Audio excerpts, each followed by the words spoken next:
Wonder Woman number 10, written by Brian Azzarello, art by Tony Atkins and Kano. Last issue we left off with Hades telling Wonder Woman, hey, I'm going to put the lasso of truth on you, and then you have to confess your love. And if you don't actually love me, I'm going to hurt you real bad. So, picking up in this issue, just the exact same thing. She has the lasso, which is, of course, in a noose configuration, put around her neck, and basically Wonder Woman's like, you don't trust me? And he's like, oh, you say that like it's so terrible. It's just proof of that. I won't need to trust you if you pass this test. So he asks her, do you love me, Wonder Woman? To which Wonder Woman stands there for a second and says, hell, I do love you. And she's like, awesome, great, the wedding can continue. But then Wonder Woman's like, excuse me? No. And she pulls off the lasso that was tied around the pole nearby her and gets it free, and then leaps off the stage onto a horse that's waiting nearby and starts just going away from Hades, being like, you don't trust me. You I'm never going to be in any sort of relationship that has no amount of trust in it. I won't be bound that way to any man, woman, or God. And she starts getting away on the horse. This issue at this point just moves so quickly. Basically, she's just escaping, but of course the entire everything is made up of all the souls in hell. So literally the ground is just reaching out to grab her, and he's just making a giant wall out of souls. And she, of course, uses her horse, gets over top of it. A couple of Hades, I don't know what you want to call them, concubines, ex-wives, whatever they are, they're like, no, you'll never escape. See, you've made this so much worse for yourself. Your life is over. And she just kicks them off, and she leaps over all the souls. It's no big deal. The entire time she's talking to Hades, because Hades is speaking through the souls, and he's like, I will find you and your girl Zola. And she's like, yeah, maybe, but I'm going to make your life so much worse trying to do so. So just basically putting up a tough act. We see that those ex-wives or concubines are dropped off right in front of Hephaestus and all the other ones, and they attack them, but of course are very quickly beaten back. To which Wonder Woman then arrives and just be like, what are you guys doing here? You're supposed to be with Zola. To which Hephaestus is like, Hermes is with her. He's like, oh, right. Sorry, I thought all of you were down here. Okay, whatever. You should go. This is my fight. You guys shouldn't be involved. To which then Hades then arrives in a giant wave of blood, and he's like, oh, okay. Hi, everyone. I knew you would be here causing some chaos. This is now turning from a wedding into an execution. To which Hades then brings up a giant, best way I can describe it is Attack on Titan. Just a Titan-looking thing. And he grabs Wonder Woman, and she's like, you would condemn me for telling the truth? And he's like, yeah, I would. Because you will never leave. I'm going to keep on consuming you for all eternity. And he throws Wonder Woman into his mouth, and she's about to be swallowed. To which Strife, in her big form, just punches through the back of Hades' head, grabs Wonder Woman, and pulls her out. And Wonder Woman's like, can't you guys just let me do this on my own? To which Strife is like, do you understand what goes into being consumed? Yeah, you'll be fine on the way out, but it's the middle bits you're not going to like. And she's like, just let me do this on my own. And she's like, no, that's not going to happen.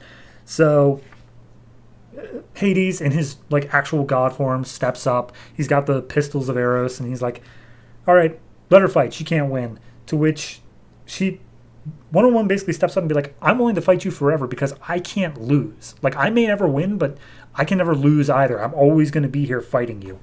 And Hades is like, why did you say that you love me? Why did you lie? And she's like, I didn't lie. I love you, and I love everyone. That's my whole thing. I'm infinite compassion. To which he genuinely can't understand it. And Hephaestus steps up and he's like, yeah, here's the thing, Hades. I am so disappointed in all of the gods because we are capable of so much, yet we have so many of our little petty infights. And it's because we're just not even capable of feeling love for each other. And Hades, he takes that and he's just like,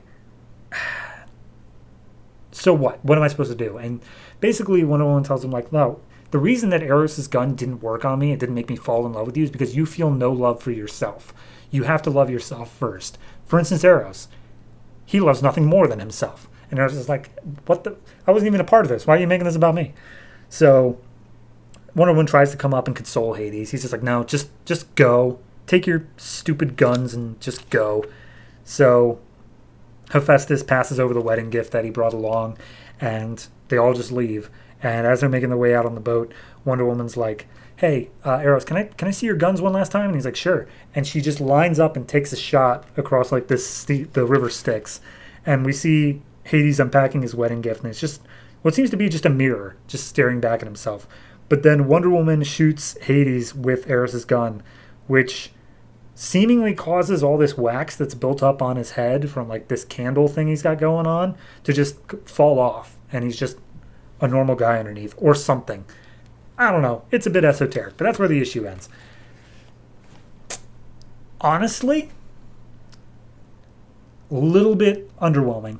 Like, I really like this whole thing they had going on in the first part with Hera, and like they brought in Poseidon and Hades to play like this big mental match and all that. And then the whole, like, they got double crossed by Hades, and then this whole arc started. And now it's just like, yeah, I just talked for a while, and that's enough. Hades understood that what he did is wrong. Like, it wasn't even they beat him, really. Like, Strife kind of did. But Wonder Woman didn't even... She was just like, I'm willing to fight forever. And I guess you could see that the same sort of thing as, like, a Doctor Strange versus Mephisto or whatever. Or Dormammu, whatever his name was. But, like, it didn't have that same punch to it because they didn't...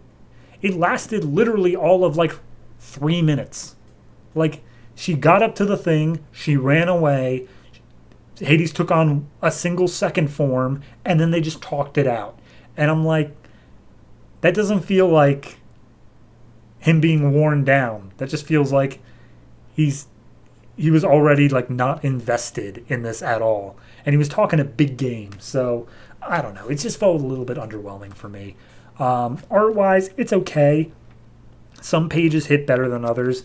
I think the page of like the giant fleshy form of Hades and like the pool of blood, that works out really well. But then this page where they're like on the boat just driving away doesn't for some reason. I think it's something in the faces, but I honestly couldn't tell you directly. So overall, I'm going to give this one a... I think just the 6.5. It's very close to a 7, but it's just, it feels wrong to say it's a 7. So 6.5 for this. I hope that right now we're done with the Hades stuff. If this was the path we were going to take, I like the Hephaestus stuff. We can get back to that. I'm good with even the Zola stuff. Let's pretty much anything except for this particular arc of let's get married, because that just seemed completely out of nowhere for me. So, yeah, a little disappointed.